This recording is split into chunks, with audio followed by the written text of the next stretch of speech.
2005 પહેલાં જમીન કરતા હતા અને વિવાદનો જે સમસ્યા થઈ એ 2024થી આ જંગલ ખાતાવાળાએ અમને ખેતી કરવા માટે રોક્યા હતા.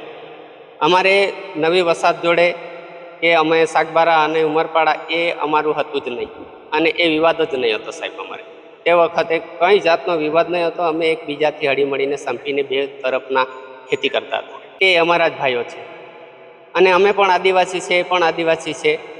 અમે એમને ખોટું પણ બોલવા માંગતા નથી. અમે હાથે મળીને ખેતી કરતા હતા. પણ એ લોકોને હવે શું થયું છે કે કઈનો બહેકાવામાં આવી ગયા કે શું થયું એ પ્રશ્ન અમને સમજ પડતું નથી. અત્યારે જ્યારે ગ્રામજનો ધરણા પર છે ત્યારે તેઓના જે અહીંયા જે પાલતુ પશુઓ એટલે કે જે ગાય ને વાછડા ને એ પણ એ લોકો અહીંયા બાંધીને રાખ્યા છે ગામ લોકોએ, અને તેઓ અહીંયા બેઠા છે. ધરણા તેમના સતત ચાલુ છે.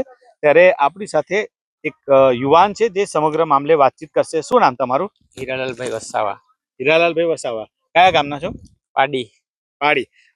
એક મિનિટ ચાલુ રાખજો. જો હીરાલાલભાઈ છે એ કયું ગામ? પાડી હલગામ. પાડી હલગામના છે. એમની સાથે આપણે સમગ્ર વાત કરીએ કે હીરાલાલભાઈ આ જે વિવાદ છે સમગ્ર મામલો શું છે?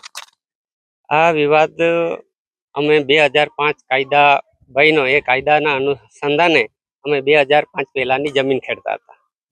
2005 પહેલા જમીન ખેડતા હતા. એ કાયદામાં અમને જે આદિવાસીઓ ઐતિહાસિક અન્યાય થયો છે એ અન્યાય દૂર કરવા માટે 2005નો કાયદો મંજૂર થયેલો.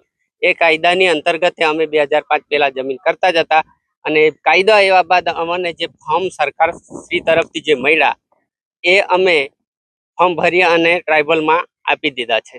ટ્રાઇબલમાં આપ્યા બાદ અમે 2008 અને 2012ની જે કલમ પ્રમાણે જે સરકારનો કાર્યક્રમ નિમિત્તે જે પણ કાયદાકીય અમલીબજાવરણ કરવાનું હતું એ અમે એ સમયમાં કરી દીધું છે. પણ જે બીજી બાજુ સાગબારાના તમે કેટલા ગામના કેટલા ખેડૂતોના દાવાની તો વાત કરો છો, પણ ઉમરપાડાના લોકો વિરોધ કરે છે. તમે કયા વર્ષ સુધી ખેતી કરતા અને ક્યારથી તમને ખેતી બંધ થઈ છે? અમે 2005 પહેલા જમીન કરતા હતા અને વિવાદનો જે સમસ્યા થઈ એ 2024થી આ જંગલ ખાતાવાળાએ અમને ખેતી કરવા માટે રોક્યા હતા. અમારે નવી વસાહત જોડે કે અમે સાગબારા અને ઉમરપાડા એ અમારું હતું જ નહીં અને એ વિવાદ જ નહીં હતો સાહેબ. અમારે તે વખતે કંઈ જાતનો વિવાદ નહીં હતો. અમે એકબીજાથી હળીમળીને સંપીને બે તરફના ખેતી કરતા હતા. આ જે બધા જે છે તમે નવી ઉકાઈના જ અસરગ્રસ્તો છે કે અહીંયા રહેતા હતા? અમે ઉકાઈના અસરગ્રસ્તો પણ છે, વિસ્થાપિતો લોકો પણ છે અને જેની પર ખેતી નથી, અમુક પર ખેતી બી છે પણ થોડી ગુંટા એકરમાં એ લોકો એ પણ આ જમીન કરે છે એટલે આમાં મિક્સ જ છે.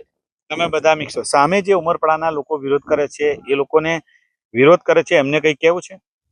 એ લોકોને તો હવે વિરોધ કરે છે એમ પણ અમે નથી કહી શકતા, કેમ કે એ અમારા જ ભાઈઓ છે અને અમે પણ આદિવાસી છે, એ પણ આદિવાસી છે. અમે એમને ખોટું પણ બોલવા માંગતા નથી. અમે હાથે મળીને ખેતી કરતા હતા. પણ એ લોકોને હવે શું થયું છે કે કઈનો બહેકાવામાં આવી ગયા કે શું થયું એ પ્રશ્ન અમને સમજ પડતું નથી. બીજું કે આટલા દિવસથી જે બધા ખેતી કરે છે તો બધા કઈ રીતે બધા જે ધરણા પર અલગ અલગ ગામના લોકો આવે છે તો વ્યવસ્થા કેવી રીતે થાય છે જમવાની, ખાવા પીવાની? કારણ કે જે આટલા દિવસથી કાર્યક્રમ ચાલતો હોય તો કોણ તમને આ રીતે વ્યવસ્થા પૂરી પડે છે? કોઈ આપવા આવે છે કે જાતે કોણ આવે છે મદદ? કોઈ આપવા નથી આવતું. આ ખેડૂતોનો જે પ્રમાણે ખેડૂતો અહીંયા આંદોલન પર બેઠા છે તો આંદોલનમાં અમુક વ્યક્તિ નહીં જમતા, પણ જે લોકો છોકરા છે, ઢોર ચરાવતા છે, કઈ વડીલોને એવા છે એ લોકો જમે છે, પણ એનો સ્વતંત્ર જમે છે. એટલે ગ્રામજનો આવે છે કે કોઈ મદદ કરવા આવે છે? ના, મદદ કરવાનો તો કોઈ નથી. આ ખેડૂતો જ કરે છે. ખેડૂતો જ કરે છે. બીજું કે આ બધા જે નેતાઓ જે આવીને જાય છે અલગ અલગ પાર્ટીના, તમને કેવું લાગે છે એનાથી કઈ નિરાકરણ આવશે કઈ? હવે અમે ખેડૂતો તો એમ જ ઈચ્છીએ છીએ, જો કે 2005 પહેલાના કાયદો મંજૂર થઈ ગયો છે અને જે પણ પાર્ટીઓ જે પણ પક્ષના હોય એ અમારા ખેડૂતો માટે જ આવે છે એને અને આ સંઘર્ષમાં એ લોકો પણ ભાગીદાર બને છે. મારે એટલું જ કહેવાનું છે કે 2005 અને 13 ડિસેમ્બર 2005 પહેલાની જે આ કાયદાની વ્યવસ્થા થઈ ગઈ છે તો હું એમ નહીં કહેતો કે ખેડૂતોને ખબર નથી, ખેડૂતો અભણ છે, પણ જે કાંઈ પાર્ટીના લોકો અમને સહયોગમાં આવે છે એ લોકોને કાયદાની વ્યવસ્થાની એ લોકોને વધુ ખબર છે તો એ લોકો કાયદા વ્યવસ્થા જોઈએ અને અમારા ખેડૂતોને મદદરૂપ થાય.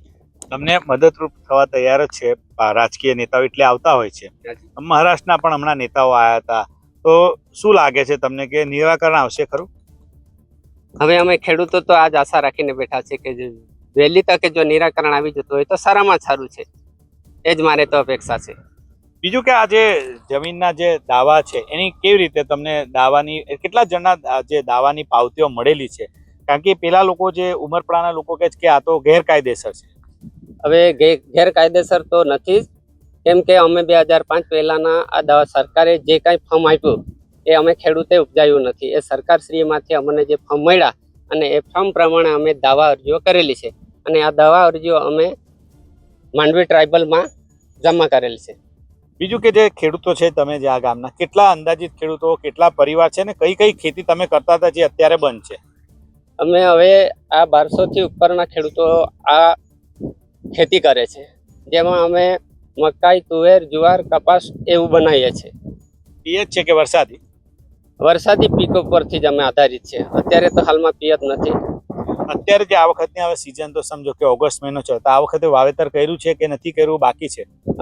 અમે હલગામ પાડીવાળાએ વાવેતર કર્યું છે અને વાવેતર કરેલું છે એમાં જુવાર, તુવેર અને ડાંગર નાખેલી છે. અત્યારે જવા દે ત્યાં? અત્યારે જાય છે લોકો અમુક, પણ અમુક વખત લોકોને જવાબ નહીં દેવામાં આવતું. તો તમને ખેતી એ પાક લેવા દેશે કે નહીં લેવા દે કેવું લાગે છે? હવે આ પાક જો કે સરકારશ્રીને અમે આટલી જ અપીલ કરીએ છીએ, અમે ખોટે દાવેદાર હોત, સરકારશ્રીના માન્ય અનુસંધાનમાં ન હોત, કે કાયદામાં અમે ના આવ્યા હોત, તો કાયદાની વ્યવસ્થા અમે પણ થોડું ઘણું જાણીએ છીએ, તો કાયદાના અંડર છે એટલા માટે જ અમે આ પ્રક્રિયા કરીએ છીએ. તો તમે જોયું કે અનેક લોકોએ જે ખેતી કરેલી છે, બિયારણ પણ વાવેલું છે, ત્યારે જોવાનું રહેશે કે સરકાર શું નિર્ણય કરે છે. નરેન્દ્ર પેપરવાલા, ગુજરાત તક, નર્મદા.